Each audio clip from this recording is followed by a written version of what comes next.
Seguindo adiante, depois de examinarmos essa questão da rigidez da Constituição Francesa de 1958, nós vamos examinar a estrutura dos três poderes, legislativo, executivo e judiciário, né? Com ênfase nos dois primeiros, por razões que logo nós mencionaremos. No que diz respeito ao poder legislativo, esse poder é a semelhança de outros sistemas constitucionais já examinados e outros sistemas que nós não examinamos no curso, né? Um poder exercido por um parlamento ou por um órgão legislativo, né?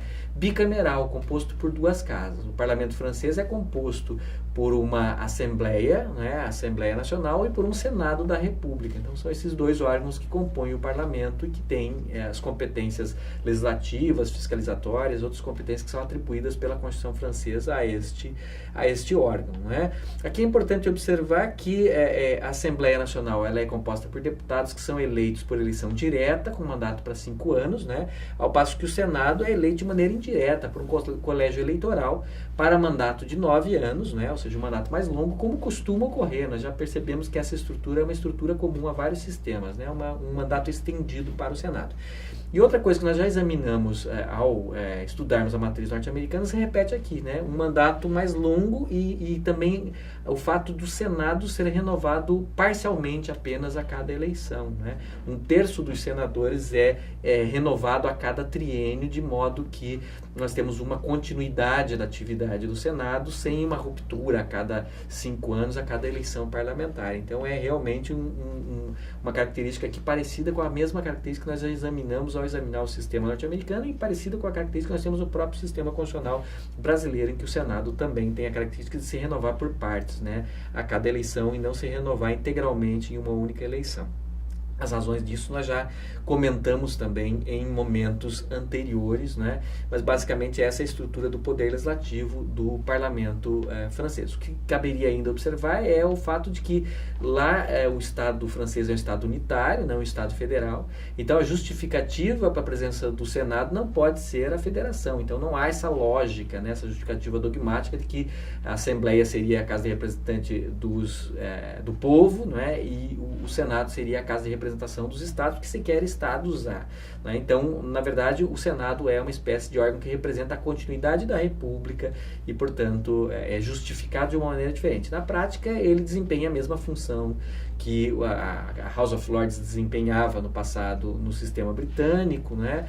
Ou a mesma função que o Senado desempenha no sistema norte-americano ou no sistema brasileiro, uma espécie de casa de contenção, né? É mais ou menos isso que é a explicação mais plausível para essa instituição, né? Basicamente, não podemos imaginar o Senado da República Francesa como casa de representação dos estados, porque se trata de um Estado unitário e não de um Estado federal. No que diz respeito ao poder executivo, esse poder tem uma característica que o torna formalmente parecido com o parlamentarismo, o executivo bipartido, ou como alguns autores denominam, o executivo bicéfalo. Dois órgãos, né, exercendo funções executivas. De um lado, o presidente da República e do outro lado, o presidente do Conselho de Ministros ou o primeiro-ministro e o seu ministério, né? Agora, diferentemente de um sistema parlamentarista, como nós já mencionamos, este é um sistema semipresidencialista. É um sistema no qual existem elementos de parlamentarismo, mas existem elementos distintivos do parlamentarismo. Uma das diferenças essenciais do parlamentarismo é que aqui, diferentemente do parlamentarismo, nesse sistema semipresidencialista, o presidente da República não é um simples chefe de Estado que exerce só funções simbólicas sem grandes funções decisórias, como seria em uma república parlamentarista.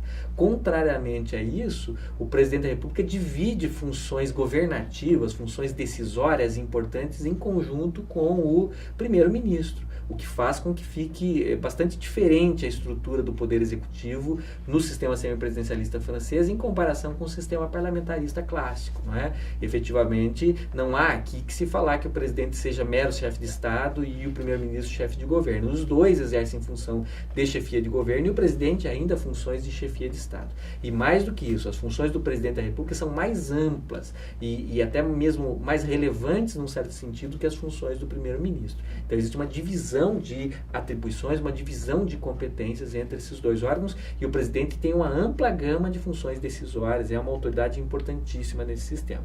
É eleito para um mandato de 7 anos, atualmente eleito por eleição direta, desde a década de 60, quando se aprovou uma emenda à Constituição de 58, tornando essa eleição direta. Antes disso, no texto original da Constituição de 58, a eleição do presidente da República Francesa era indireta por um colégio majoritário, desde então ela passou a ser direta. E se adotou o sistema majoritário de 2 turnos, né? Exatamente aquele sistema semelhante ao brasileiro para diversos cargos do Poder Executivo, né? Que exigem que o candidato eleito obtenha a maioria absoluta de votos no primeiro turno, sob pena de não o fazendo, existir um segundo turno, né? Entre os 2 candidatos melhor colocados, né? Com maior votação na eleição. Isso visa exatamente impedir que um candidato com pouca margem de votos seja eleito, o que representa um déficit de legitimidade democrática, ou até mesmo, no limite, um candidato que tem uma parcela menor do que a soma dos votos dos outros candidatos no pleito possa ser eleito. Então, efetivamente, o sistema aqui adotado é o sistema majoritário de 2 turnos, como também é adotado na Alemanha e em outros estados para a eleição do chefe do Poder Executivo, né? Algumas outras características aqui são importantes também. O presidente tem várias funções, é chefe da administração pública, é chefe de Estado, é chefe das Forças Armadas, enfim, né? E ele também tem a capacidade de promulgar as leis, ou seja, ele toma parte no processo legislativo e é munido de direito de veto. Ele possui o veto executivo, embora um veto relativo semelhante ao veto que o presidente da República norte-americana possui. Então aqui existe também essa interveniência, né? Que é mais típica dos sistemas presidencialistas, né? Do Poder Executivo no processo legislativo por meio do direito de veto. Além disso, ainda examinando o Poder Executivo, né, ele possui competência para edição de atos normativos que têm força de lei, né, os decretos, que alguns denominam ordonnances, né, sejam eles ou não decorrentes de delegação legislativa, né, então isso torna esse sistema peculiar, como já dito, né, todas aquelas matérias que não são da alçada restrita à Assembleia e ao Senado, ou seja, ao Parlamento francês, são todas elas reservadas para a competência normativa do Poder Executivo por meio de regulamentos ou de decretos. Então, efetivamente, é um sistema diferente, né?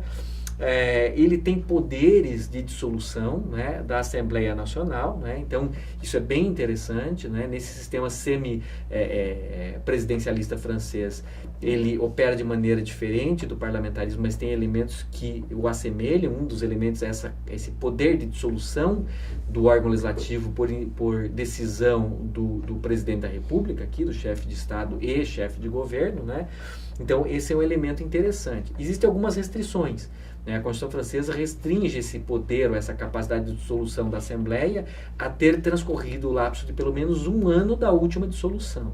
Isso é um elemento típico do que a gente chama de parlamentarismo racionalizado ou parlamentarismo frenado, né? Qual é a ideia? Colocar limites para impedir exatamente que o presidente assujeite a Assembleia, né? Através de um abuso no exercício desse direito de dissolução. Então, aí existe um lapso temporal mínimo que tem que ter transcorrido desde a última dissolução até a próxima para que essa dissolução seja possível, um elemento de racionalização. Né? E esse sistema semipresidencialista do qual nós falaremos melhor a seguir, né, ele é bem interessante porque o primeiro-ministro aqui não é nomeado pela maioria parlamentar como ocorre no parlamentarismo. Ele é nomeado pelo presidente da República. E depois ele indica os membros do seu gabinete, os demais ministros, que são ou não são aprovados pelo presidente da República e passa a exercer as funções atinentes ao gabinete nesse sistema semipresidencialista. Então, a nomeação aqui do primeiro-ministro não é competência da maioria parlamentar ou do parlamento, mas é competência do presidente da República, o que reforça o seu poder. Né? No entanto, o primeiro-ministro e seu gabinete não são responsáveis politicamente perante o presidente da República. Não é? Eles são responsáveis politicamente perante a Assembleia, ou seja, o órgão que tem competência para dissolver, não é? Melhor dizendo, destituir o gabinete e o primeiro-ministro é a Assembleia. Ou seja, isso faz com que também o primeiro-ministro não seja um mero secretário nomeado e demissível ad nutum, né, sem qualquer motivação pelo presidente.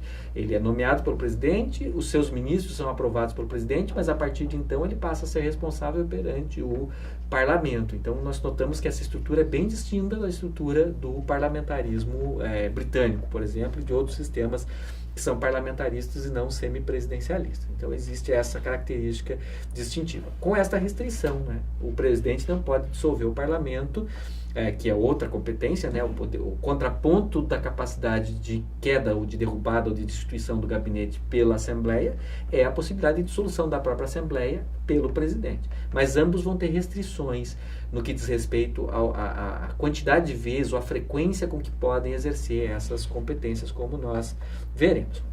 Além disso, ainda falando do Poder Executivo, o Presidente da República exerce funções de chefe das Forças Armadas e uma ampla gama de poderes, podendo inclusive assumir amplos poderes extraordinários em caso de grave crise que coloque em risco a soberania ou a existência do próprio Estado francês, né? É o que houve recentemente com os atentados, né, ocorridos em Paris, em que se decretou estado de exceção, né, e que permanece até a presente data, um estado de exceção instaurado na França.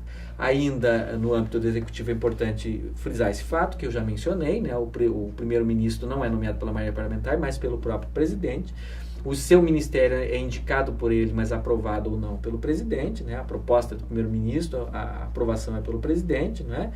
O primeiro-ministro também exerce uma função executiva, mas é uma função executiva menos ampla do que a do presidente, né?